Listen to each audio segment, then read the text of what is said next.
Bonjour à tous, ravi de vous retrouver dans Smart Job, votre rendez-vous emploi RH, c'est tous les jours du lundi au vendredi, débat, analyse, expertise et vos rubriques habituelles. Bien dans son job, aujourd'hui, on parle du Parental Challenge. Qu'est-ce que c'est? On va en parler avec Pauline Adam-Calfon. Elle est associée responsable de l'inclusion et de la diversité chez PwC France et Maghreb. Elle est notre invitée. Les entreprises s'engagent, cette vaste communauté. On va parler de l'insertion des travailleurs sous main de justice, qui est un mot un peu barbare pour tout simplement évoquer les détenus qui travaillent en centre de détention. On en parlera avec Joséphine Labroux. Elle est directrice générale adjointe de ce réseau des entreprises qui s'engagent. Et puis le grand entretien aujourd'hui avec la ministre déléguée en charge de la formation professionnelle, Carole Grandjean. Elle est notre invitée. On va parler évidemment de l'apprentissage, de la réforme du lycée professionnel évidemment, et puis du travail sur le CPF avec ces appels abusifs. On fera le point avec elle sur tous ces sujets. Et puis fenêtre sur l'emploi, on accueillera la DRH de Verus-sur-France. Il recrute, entreprise de la sécurité. On en parlera avec Delphine Chevalet. Voilà le programme. Tout de suite, c'est bien dans son job.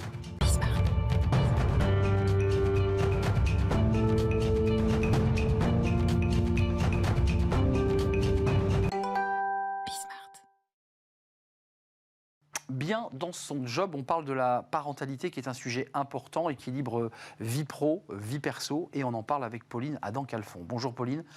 Bonjour. Ravi de vous accueillir, associée chez PwC, responsable de l'inclusion et de la diversité chez PwC France et Maghreb. D'abord, avant de parler de ce Parental Challenge, PwC n'a pas attendu l'index Pénicaud et tous ces sujets. Vous étiez très en avance sur ces sujets. Oui, c'est des sujets qui nous tiennent à cœur parce qu'on est un métier vraiment où tout est centré autour de l'humain, autour de nos collaborateurs, autour des clients.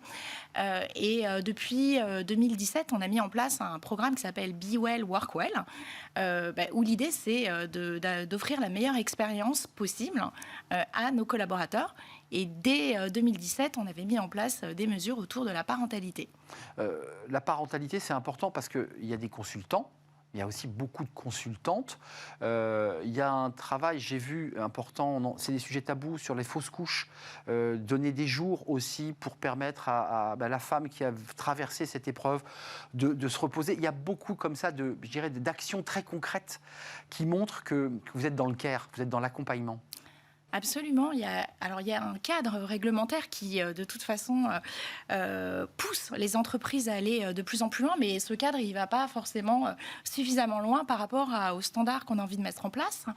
Donc, on avait effectivement, dès 2017-2018, mis en place des dispositifs sur les fausses couches, où il faut penser par exemple au congé en cas d'adoption, où nous avons décidé depuis de nombreuses années de pouvoir maintenir en fait le salaire, ce qui n'est pas le cas en fait dans le dispositif réglementaire. Et puis surtout, accompagner nos collaboratrices et nos collaborateurs dans la flexibilité. Je tiens à dire que les parents, c'est un sujet pour les femmes collaboratrices, mais c'est de plus en plus aussi un sujet pour les pères. Concrètement, le Parental Challenge, on l'évoque à travers cet accompagnement sur les fausses couches. C'est quoi l'esprit, c'est quoi la philosophie du Parental Challenge ? Alors, l'esprit, c'est de pouvoir permettre que chacune ou chacun puisse vraiment concilier sa vie de parent avec sa vie professionnelle. On est dans un environnement où il y a beaucoup de care, mais on est dans un environnement qui est exigeant. Et nous, chez PwC, on pense que l'un et l'autre ne sont pas antinomiques. Donc, très concrètement, en fait, je dirais qu'il y a trois dispositifs qui sont clés en fait dans notre programme autour de la parentalité. Le premier, c'est de limiter la charge mentale et de faciliter la conciliation de la vie personnelle et professionnelle au niveau de la garde des enfants. On a été un des premiers acteurs des services professionnels à mettre à disposition des places en crèche. Très important. Ce qu'on fait là, c'est qu'on augmente de façon drastique, on multiplie par 4 pour la rentrée là, pour septembre, on va multiplier par 6 pour la rentrée de l'année d'après, les places en crèche qui sont mises à disposition de nos jeunes parents.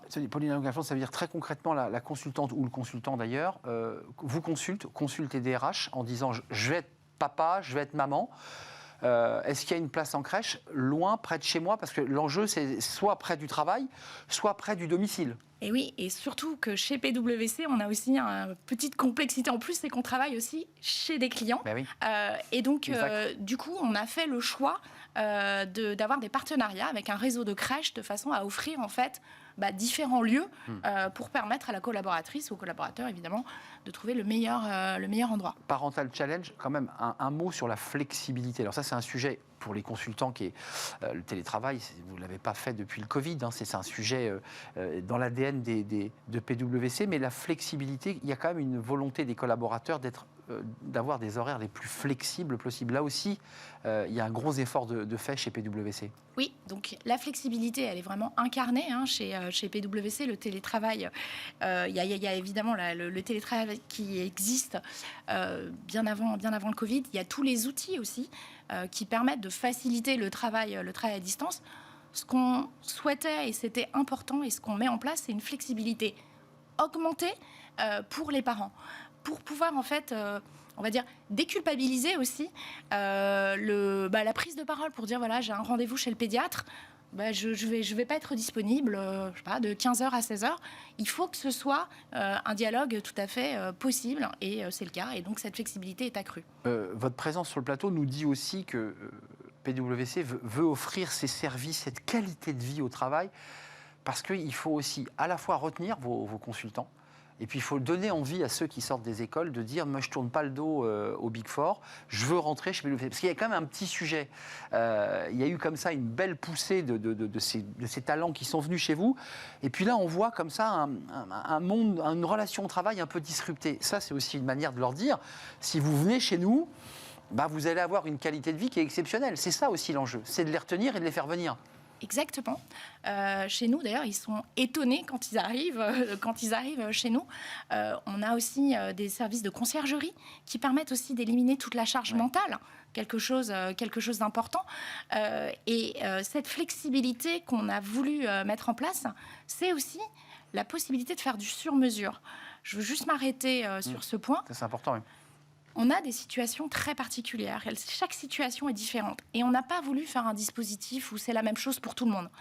On peut être dans une situation où on a un enfant qui va être malade ou en situation de handicap. Cette situation particulière, elle nécessite d'avoir une flexibilité qui va bien au-delà de s'arranger, prendre 1 heure ou 2 heures de temps en temps. Clairement. Et avoir des jours en plus. Donc ça, vous les proposez aussi pour des cas particuliers, de situations particulières de maladie ou de situations de handicap. Merci Pauline Adam-Calfon d'être venue nous rendre visite pour nous parler de ce Parental Challenge avec beaucoup d'outils. Nombre de places, parce que vous avez dit x4, la rentrée c'est quoi? Ça correspond à combien de places? Alors c'est 200 à la rentrée, 300 la rentrée d'après, ce qui correspond au nombre de congés d'enfants, en fait, de naissance qu'on a chez PwC. Sachant qu'on propose aussi dans la conciergerie des services qui permettent de mettre en relation avec des assistantes maternelles. Tout le monde ne veut pas de place en crèche. Ça, c'est vrai que c'est un service, c'est intéressant de donner la possibilité de choisir entre la crèche, le collectif ou d'emmener son enfant. C'est flexibilité totale. C'est la flexibilité. Merci de nous avoir rendu visite, Pauline Adam-Calfon. Vous êtes associée chez PwC France Maghreb. Je sais que vous y tenez beaucoup, en charge de la diversité et de l'inclusion. C'était un vrai plaisir de vous accueillir. Tout de suite, c'est les entreprises qui s'engagent. Vous connaissez notre programme chaque semaine, une entreprise engagée. Et là, on va découvrir à travers la directrice générale adjointe de les entreprises qui s'engagent, l'action en direction justement des salariés qui sont détenus ou en maison d'arrêt. On en parle, c'est juste après le jingle.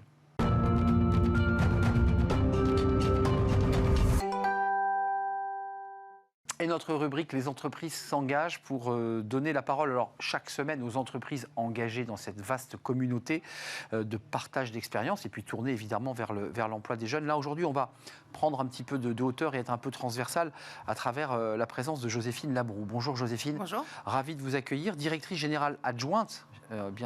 C'est adjointe, on est bien d'accord. Des entreprises s'engagent, les entreprises s'engagent pour parler d'un sujet qui est très important, d'abord parce que Thibaut Guilluy et le ministre de la Justice sont allés en centre de détention pour parler de cette situation, des ateliers, des détenus qui devraient travailler plus, c'est assez compliqué. Et on parle d'une manière plus globale des travailleurs sous main de justice. Alors c'est un mot un peu barbare, ça ne concerne pas que les détenus qui sont en détention, c'est bien cela. C'est ceux qui sont sortis. Oui, tout à fait. Il y a vraiment 2 volets sur le volet travail pour les publics justice, comme on le dit. C'est d'une part développer les ateliers de production, donc les possibilités de travailler pour les personnes qui sont en détention. C'était l'objet du déplacement à Bois d'Arcy. Et d'autre part, l'accompagnement, la formation et l'emploi à la sortie de détention pour pouvoir évidemment favoriser la réinsertion et la lutte contre la récidive. Alors, Joséphine, il y a une tribune qui a été signée dans les Échos avec des chefs d'entreprise, des associations socioculturelles, bref, tout l'écosystème, et avec évidemment les paroles de Thibaut Guilluy, le haut-commissaire, et du ministre, pour dire on accélère. Bon, une fois qu'on a dit ça, on est tous d'accord. Comment on fait? Parce que là, votre réseau, j'imagine, a une puissance de feu et je dirais presque de lobbying sur ce sujet. Comment on fait? Alors nous, un des rôles de la communauté, c'est de pouvoir favoriser l'engagement des entreprises pour recruter autrement. Et on est convaincu que chaque employeur a la possibilité de s'engager pour l'insertion professionnelle des publics justice, on va le dire comme ça. Donc on l'active de plusieurs manières. D'une part, on a mobilisé les entreprises pour la signature de la tribune, on les sensibilise. L'événement avec le garde des Sceaux a fait partie de cette action de sensibilisation.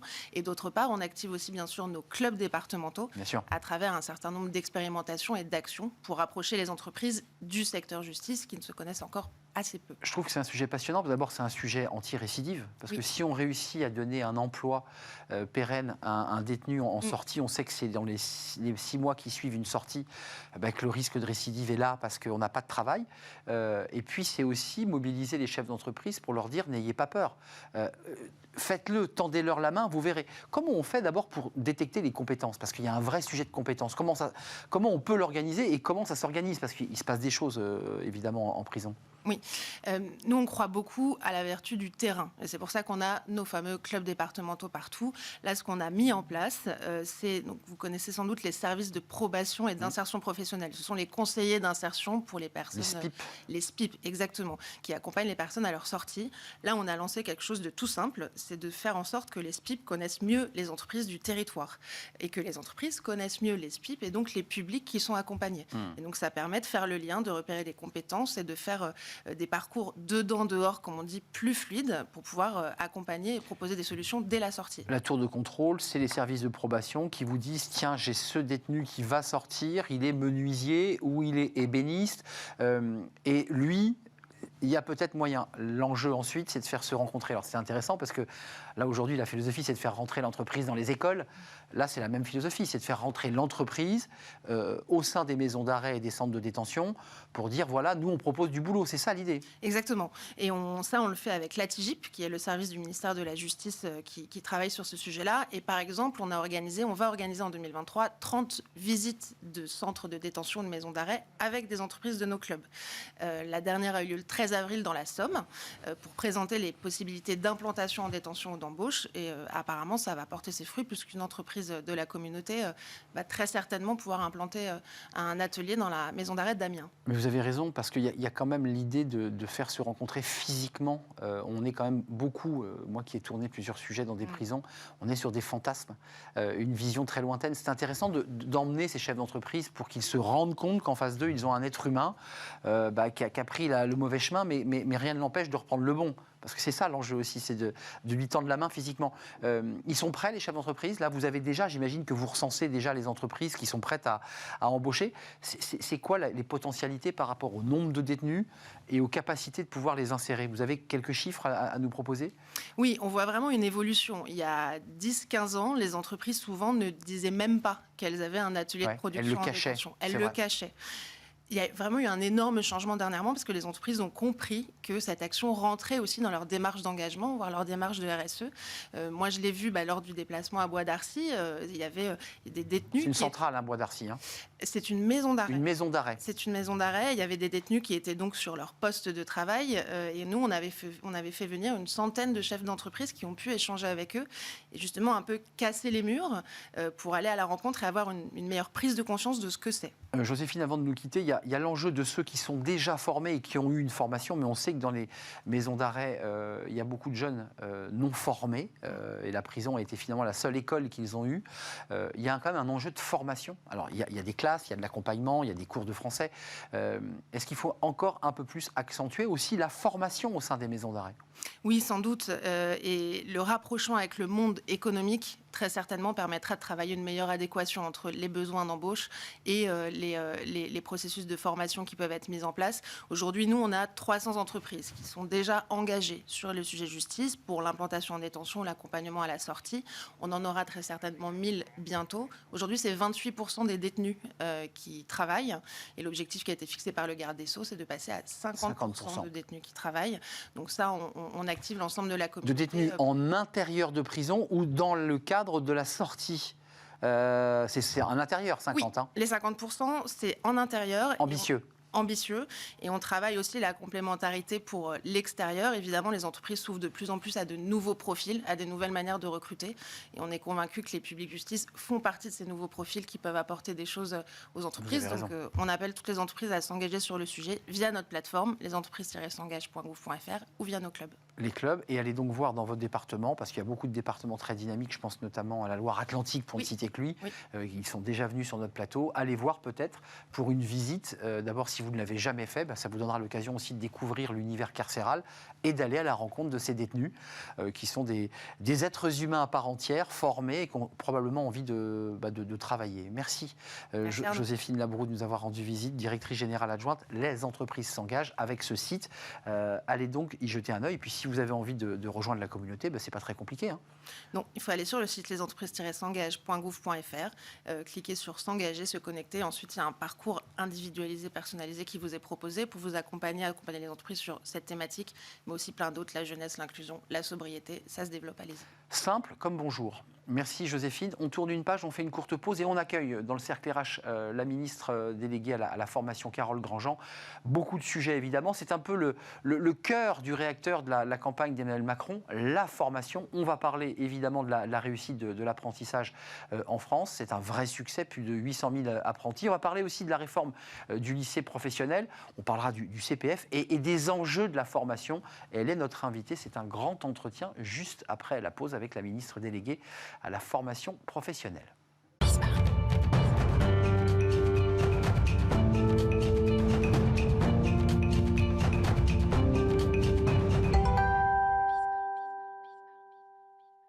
Le cercle RH, et on accueille aujourd'hui Carole Grandjean. Bonjour. Bonjour. Ravi de vous accueillir. Ministre déléguée chargée de l'enseignement et de la formation professionnelle, c'est dire que le portefeuille est important. C'est un des enjeux de la campagne présidentielle d'Emmanuel Macron 2017 et la seconde, ne l'oublions pas. Et vous êtes, alors ça c'est assez original, sous la tutelle de deux ministres, le ministre du Travail, du Plein Emploi, Olivier Dussopt, et le ministre de l'Éducation nationale et de la jeunesse.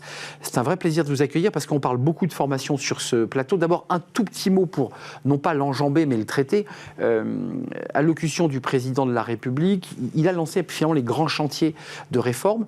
C'est quand même compliqué pour vous, la ministre déléguée en charge de la formation, parce qu'il y a un texte en attente, comme il y en a d'autres. Est-ce qu'il va voir le jour ou pas? Est-ce que cette réforme des retraites, et je dirais ce mouvement social, bloque un petit peu l'arrivée de ce texte qui est attendu par toutes les entreprises de formation? Au fond, ce que le président de la République a redit hier, c'est l'attachement qu'il a à faire nation des compétences pour pouvoir porter aussi bien la formation des plus jeunes comme la formation tout au long de la vie. Et dans les propos du président de la République hier, l'apprentissage a pris toute sa place, le lycée professionnel a pris toute sa place, mais aussi la formation tout au long de la vie, notamment les reconversions professionnelles. Et donc, la feuille de route qui est la mienne est toujours très à l'ordre du jour. Et je sens effectivement qu'il y a beaucoup d'attentes et des Français et du président de la République. Donc le texte est dans les tuyaux et vous aurez, j'imagine, à le défendre dans l'hémicycle, dans les hémicycles d'ailleurs. Un petit mot quand même sur vous, parce que quand on accueille un ministre, alors on vous connaît sous vos fonctions électives, vous avez été député de Meurthe-et-Moselle, de Nancy, très attaché à cette ville, et aujourd'hui ministre. Et quand on regarde votre parcours, on se dit, tiens, c'est intéressant, Smart Job qui traite de l'emploi et des RH. Vous avez commencé votre carrière dans les RH, Caisse d'épargne et Groupe Elior, je crois. Absolument. Qu'est-ce que vous en avez tiré de ce métier avant de vous jeter dans la carrière politique ? Déjà, c'est un métier passion. C'est vraiment un métier que j'ai toujours souhaité faire, dans la relation humaine, évidemment, mais aussi dans le technique, du juridique, de l'approche des compétences, parce que ce sont des sujets qui sont à la fois très humains et très sociaux, mais à la fois aussi très techniques. Et j'ai toujours aimé cette combinaison des deux. Et donc, c'est voilà, mon premier métier, c'était gestionnaire des compétences. Donc, vous voyez que je suis toujours pas loin. plein dedans. Et donc, au fond, en passant député, j'ai pris évidemment à cœur de porter les sujets liés aux compétences, notamment au travers de la loi de 2018, ce qui a remis, j'ai envie de dire, un nouvel essor à l'apprentissage et au compte personnel de formation. Et puis, aujourd'hui, dans mon portefeuille de ministre, au fond, je suis cette ministre qui fait du lien entre l'éducation et le travail, cette ministre qui est aussi bien ministre des lycées professionnels, de l'apprentissage que de la formation tout au long de la vie. Et donc, ces sujets-là sont des sujets de passion et de conviction. Les entreprises dans les écoles, on y reviendra dans le cadre de cette réforme des lycées professionnels. Un petit mot sur le CPF, puisque vous l'évoquez. Il y a eu une réforme de ce CPF et on voit quand même que l'accès est plus complexe. On passe par France Connect. Les salariés vont devoir abonder peu, mais ils abondent. Et on voit quand même une baisse très nette de l'accès à ce compte CPF. Est-ce que vous dites on a fait le mauvais choix et qu'on va le remettre tel qu'il était, parce qu'auparavant c'était un outil extrêmement facile, ou est-ce qu'on garde ce dispositif pour éviter les abus, peut-être venant même d'organismes de formation? Le compte personnel de formation, c'est un outil formidable. De 2019, où il y avait 600 000 utilisateurs, 600 000 personnes qui ont mobilisé des droits à CPF, à 2022, où ils sont plus de 2 millions, on voit à quel point l'outil a été popularisé et à quel point les actifs se sont emparés de l'outil. Pour autant, il y avait un certain nombre d'abus d'organismes de formation, d'abus aussi d'actifs qui se formaient sur des formations qui n'avaient pas tellement lien avec un projet professionnel. Donc, c'est bien là l'enjeu. On fait le ménage. On a fait une loi qui a permis de réformer, de lutter contre les fraudes. Et d'ailleurs, vous n'avez plus reçu de SMS de démarchage pour votre CPF depuis 3-4 mois maintenant. Et c'était véritablement une volonté pour moi d'assainir le CPF pour que ce compte personnel de formation, pour qu'il soit véritablement un outil de confiance et qui fasse l'intermédiation entre un organisme de formation et l'actif de manière directe, mais en confiance. Et c'est essentiel pour la durabilité finalement de cet outil. Carole Grandjean, ça c'est le volet réduction des abus et effectivement les SMS n'arrivent plus, on n'est plus harcelé même au téléphone puisqu'il y avait aussi du harcèlement téléphonique. Néanmoins, on voit un tassement de l'accès des salariés à ce compte CPF parce que les contraintes administratives, parce que c'est plus lourd. Ça aussi, c'était une volonté où vous dites peut-être qu'il faut repenser le dispositif parce qu'on est tous allés sur France Connect, il faut son numéro de sécu ou il faut tel numéro, c'est pas si facile d'y accéder. Est-ce que vous dites... Non, la vraie volonté est de lutter contre les fraudes. Ça, c'était la volonté. Et effectivement, il y avait des fraudes aussi bien sur l'identité, avec l'utilisation de la fraude à l'identité, des abus aussi de formation qui étaient proposées qui n'avaient pas véritablement de lien avec un projet professionnel, et j'ai souhaité resserrer ça, ou avec des véritables projets de création d'entreprise, et je resserrais ça également. Donc c'était plutôt une volonté de réguler et évidemment de soutenir la mobilisation du CPF pour des projets professionnels, et au contraire, c'est un formidable outil et j'encourage les actifs à s'en saisir. Donc allez sur le CPF, même si vous passez par France Connect, prenez le temps de mettre votre numéro de sécu globalement. Absolument. Et vous serez ensuite fléché. Et au fond, n'hésitez pas à aller dans les bureaux de poste également, les maisons France Service, elles sont là aussi pour vous aider à cheminer sur l'application. Je l'ai fait moi-même dans un Après, bureau de poste facile. Et c'est très facile. Oui, une fois qu'on accède à ce site, il y a évidemment des organismes de formation et c'est très simple. Tournons-nous vers l'apprentissage. Est-ce que, et c'est le titre qu'on a choisi dans notre émission, une réussite française? Parce qu'il y a 15 ans, j'animais des débats sur ces questions de formation où c'était d'abord très complexe. La France était très loin de l'Allemagne, on nous comparait sans cesse à l'Allemagne. Est-ce que vous dites que c'est quand même une belle réussite française, notre apprentissage là, depuis 3 ans? Je pense que c'est une des grandes réussites du quinquennat précédent, d'être proche, d'être une nation de l'apprentissage. Et c'était pas gagné parce que culturellement, la France était loin de considérer l'apprentissage comme une voie finalement valorisée. Et aujourd'hui, avec nos 837 000 contrats d'apprentissage dans tous les secteurs d'activité, sur tout le territoire français, et pour tous les niveaux de diplôme, c'est véritablement un succès. Et c'est un succès aussi parce qu'on a un taux d'insertion qui est très bon. 2 apprentis sur 3 sont insérés dans un emploi durable après 6 mois. Et sur certains secteurs d'activité, encore plus, près de 7 sur 10.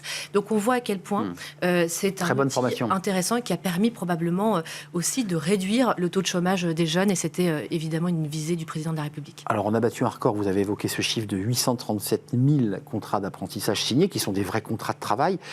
Quand même, un petit bémol, on voit quand même des ruptures, des taux de rupture assez importants. Alors ils ont baissé en 29% en 2019, c'est-à-dire des apprentis qui, pendant leur première période d'essai, voire après, allaient rompre leur contrat et donc allaient quitter l'apprentissage. On est passé à 24% des apprentis, donc c'est 1 sur 4.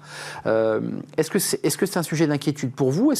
Parce que dans les mobiles, il y a évidemment un problème de comportement qui est observé côté employeur, mais de l'autre côté, on a aussi des apprentis qui disent partir parce que le métier ne les intéresse pas ou parce qu'ils ont trouvé un emploi directement sans passer par l'apprentissage. Est-ce que vous dites sur ce sujet-là, il faut être un peu vigilant quand même? 1 sur 4, c'est beaucoup. Absolument. Il y a un vrai sujet qualité que je souhaite pouvoir conduire par la concertation, la discussion avec les acteurs. Je les ai déjà informés de cette discussion à venir qui doit nous responsabiliser tous. Comment on fait déjà, il faut bien comprendre quel est le taux de rupture. Qui, effectivement, est à de quel côté? C'est vrai. Est-ce que est-ce que le jeune a retrouvé un contrat juste derrière ou est-ce qu'il est sans solution? Et donc, j'ai demandé à analyser finalement ces statistiques pour qu'on puisse conduire les actions de correction. Mais il va falloir un engagement de tous pour accompagner mieux le jeune, déjà dans sa préparation de projet et l'orientation qu'il choisit, mais aussi dans son apprentissage. Et autour du maître d'apprentissage, il y a probablement aussi des réponses à apporter. Et en cas de rupture de contrat, il y a aussi un enjeu à mieux accompagner le jeune. Et puis je voudrais aussi que les entreprises se responsabilisent. Si nous finançons notamment l'aide à l'employeur de 6 000 euros 6 000, pour tous, ça c'est maintenu, vous confirmez? Absolument. Parce qu'il y avait un petit débat. Non, jusqu'à 2027, le président s'y est engagé début janvier. C'est un enjeu pour nous aussi que les employeurs jouent le jeu quelque part et qu'ils laissent le jeune aller jusqu'au bout du diplôme et qu'ils ne l'embauchent pas non plus en amont, ce qui peut arriver quelquefois quand le jeune effectivement donne satisfaction. On propose au jeune de l'embaucher, il ne va pas jusqu'au bout du cursus et ça, c'est anormal et c'est une vraie responsabilité partagée que nous devons prendre. Pour clore cette partie, c'est 16% de ceux qui ont été interrogés par le baromètre de la Fondation Adecco pour donner la source et le cabinet Quintet Conseil et Association Walt. 16% disent qu'ils ont trouvé un nouvel emploi ailleurs. Les autres, à 22%, c'est une mauvaise expérience qui revient peut-être à l'accueil et à la manière dont ils sont accompagnés. Et puis d'autres, d'une manière assez basique d'ailleurs, évoquent tout simplement l'envie de partir. Donc il y a un vrai sujet de préoccupation sur engager dans la durée l'apprenti pour qu'en bout de chaîne, il ait un véritable emploi, parce qu'on a quand même aujourd'hui des pénuries de secteurs. Et puis on a un vrai sujet, découverte des métiers, orientation, là aussi. Très important. L'entreprise dans l'école, ça c'est un sujet important. On a un vrai sujet de manque de connaissance finalement des jeunes de ce que c'est que le monde de l'économie, de ce que c'est l'orientation qu'il est en train de prendre. Et donc c'est pour ça qu'on engage avec le ministre Pap Ndiaye un chantier de découverte des métiers 5e, 4e, 3e, pour que les jeunes découvrent des familles de métiers, au-delà de ce qu'ils connaissent dans leur environnement familial. On sait que les jeunes connaissent une dizaine de métiers, ceux de leur entourage familial. Qui sont liés à l'environnement, c'est vrai. Et voilà, et c'est un sujet parce qu'au fond, si vous n'avez pas les métiers de l'industrie, les métiers de la culture ou les métiers du numérique autour de vous, c'est important de les découvrir et de savoir si ça vous correspond ou pas, et c'est un enjeu pour nous. D'ailleurs, vous faites la transition avec une autre réforme qui est attendue, et ça, elle a été évoquée par le président Macron, et il la porte, cette réforme des lycées professionnels. Avant de rentrer dans le détail, qui vient faire écho à ce que vous dites, l'idée c'est d'augmenter la durée des stages, de mieux rémunérer les stages, de démarrer plus tôt la détection de ces jeunes dès la 5e, qui permettrait à ces jeunes d'être orientés plus rapidement vers des métiers techniques pour certains. Quand même, le mariage apprentissage-lycée professionnel, parce qu'avant il y avait que des lycées professionnels et il n'y avait pas d'apprentissage, ou très peu, sauf dans quelques métiers manuels, la boulangerie et quelques autres. Comment on fait cohabiter ces deux modèles ? Et d'ailleurs, pourquoi les faire cohabiter ? Alors aujourd'hui, il y a 630 000 jeunes en lycée professionnel et vous avez 60 000 jeunes qui sont en lycée professionnel et qui sont en apprentissage. Il n'est pas forcément évident pour ces jeunes d'être en apprentissage. Pourquoi ? Parce qu'ils sont plus jeunes qu'il y a quelques années, ils sont mineurs puisqu'on ne redouble plus. On a des jeunes plus jeunes qu'auparavant avec beaucoup de fragilité scolaire et c'est d'ailleurs un des leviers de motivation de cette réforme.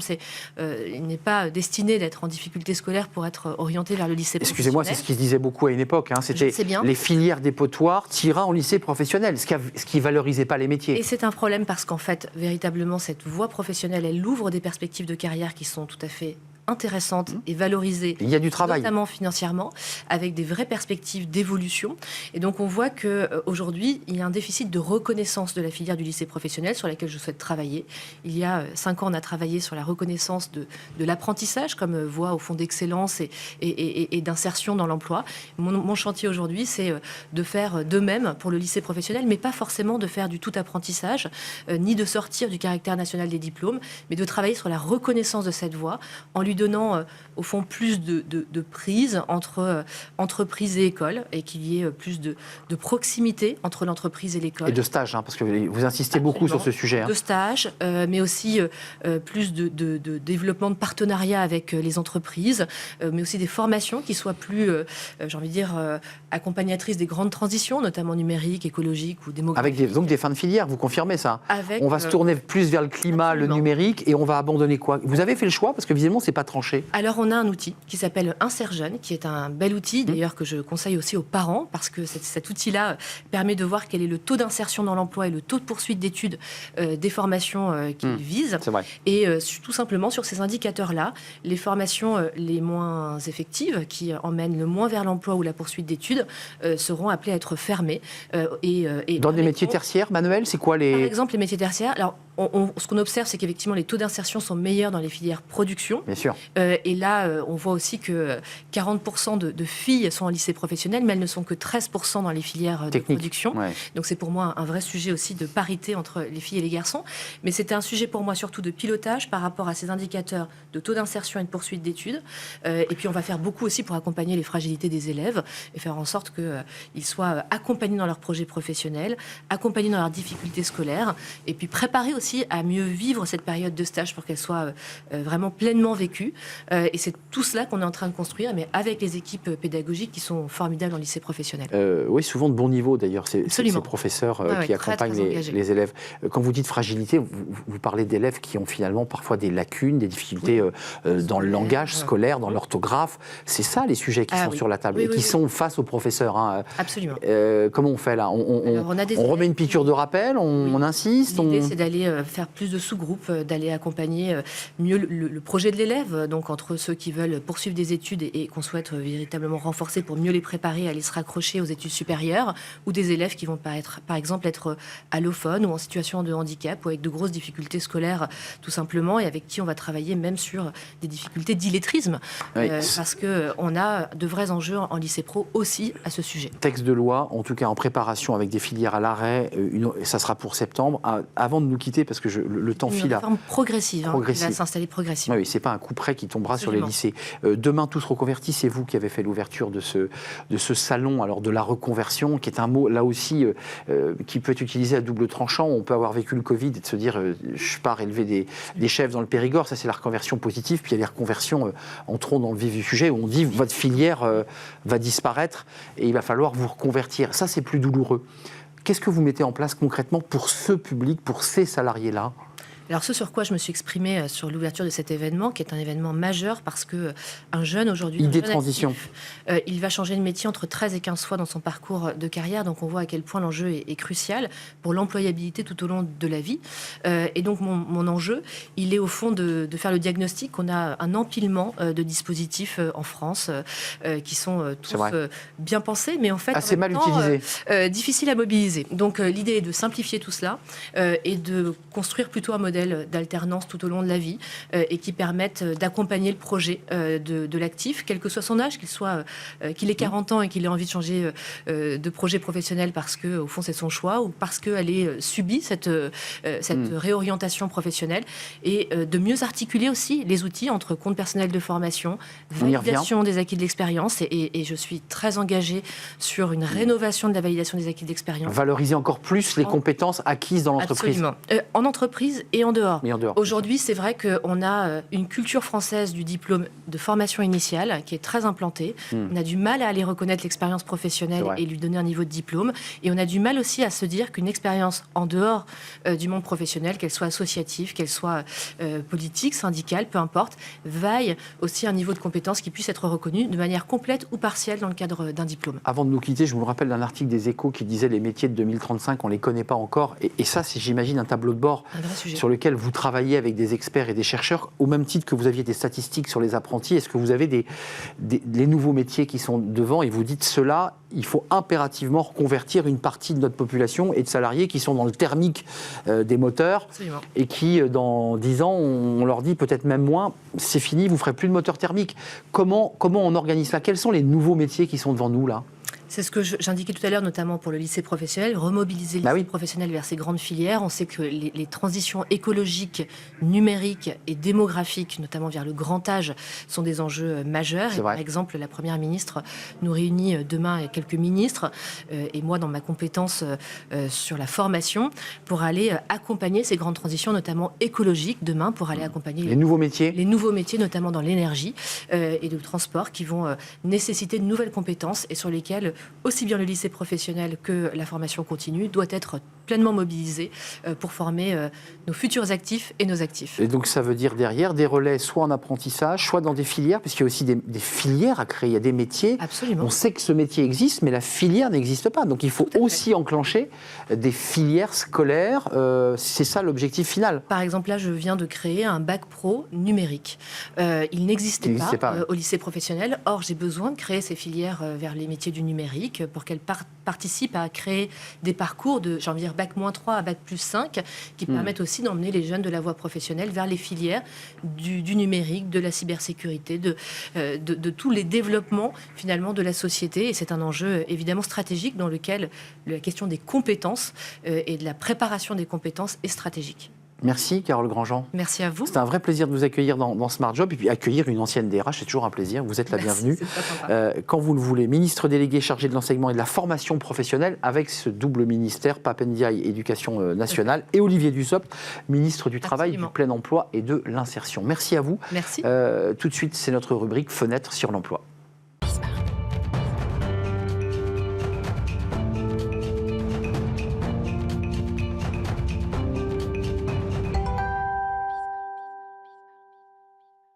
Fenêtre sur l'emploi pour parler aujourd'hui recrutement. On en parle beaucoup dans cette rubrique et j'accueille Delphine Chevalet. Bonjour Delphine. Bonjour. Ravi de vous accueillir. Vous êtes la DRH de Verisure France. Alors c'est une marque connue dans la sécurité, l'alarme. Et c'est une boîte, une entreprise qui cartonne parce que vous êtes venu nous dire que là, vous accélérez sur le plan du recrutement. Alors d'abord, commençons par le début. Combien de personnes là vous recrutez ? Eh bien, on crée cette année encore 200 contrats en CDI et 300 postes d'alternants. Concrètement, il y a quand même une philosophie chez vous, quand même, au-delà de l'embauche simple, classique. On rentre un peu dans une communauté. Il y a une belle énergie chez Verisure. Racontez-moi ça, cette espèce de stratégie, parce que c'est pas si simple aujourd'hui de recruter des salariés. Non, c'est pas si simple. Et effectivement, rejoindre Verisure, c'est rejoindre une aventure humaine assez extraordinaire. Nous, ce qu'on sait plutôt très bien faire, c'est prendre des collaborateurs sans expérience particulière, les former, les intégrer dans cette aventure et puis les développer dans un parcours de carrière plutôt extraordinaire. Il y a quand même l'enjeu technique, parce que tous ceux qui se sont fait installer une alarme voient bien que ce sont des fils, des câbles, des caméras, des capteurs.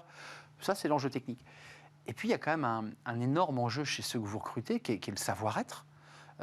C'est fondamental. Et parfois, on a un très bon technicien, on a été bien formé, mais on n'est pas capable de dire bonjour au client. Et ça, pour vous, c'est un enjeu fondamental. Eh ben, merci de poser cette ambivalence, parce que finalement, la partie technique, elle n'est pas si complexe que ça. En revanche, et ça c'est notre métier quand on recrute, c'est de nous assurer effectivement de la belle attitude en fait des collaborateurs qu'on va aller rechercher. Et la première chose que nous allons chercher chez tous nos collaborateurs, c'est ce sens extraordinaire de la satisfaction de l'ensemble de nos clients. Comment on satisfait nos clients, comment on les sert bien et comment surtout on les protège bien. Vous allez passer quoi, de 1700 salariés, arrêtez-moi si je me trompe, à 4000 salariés, c'est ça? Alors 1700 salariés, c'était en 2016 quand je suis arrivée. On est un peu plus de 3500, ça c'était le chiffre au 31 décembre de l'année dernière. Et c'est 4000 l'objectif? Et c'est 4000 à la fin de l'année. Donc ça veut dire 4000 disséminés évidemment sur l'ensemble du territoire, parce que l'idée c'est de mailler l'ensemble du territoire. Vous, votre mission, c'est quoi? Parce qu'il y a beaucoup de demandes, ou c'est vous qui allez chercher les candidats? Parce qu'on voit bien que l'enjeu de l'alternance, pour vous, il est essentiel. On forme un jeune à la culture de l'entreprise, aux techniques, et on le garde. C'est ça l'enjeu. C'est exactement ça l'enjeu. Aujourd'hui, on reçoit environ 30 000 CV par mois. Notre enjeu, c'est d'aller sélectionner ceux qui vont nous ressembler le plus, nous aider effectivement à servir au mieux nos clients et surtout, ces gens-là, on attend d'eux qu'ils aient une éthique irréprochable. L'éthique irréprochable dans les métiers de sécurité, oui. Évidemment, le client l'attend. Il l'attend et il le souhaite vivement.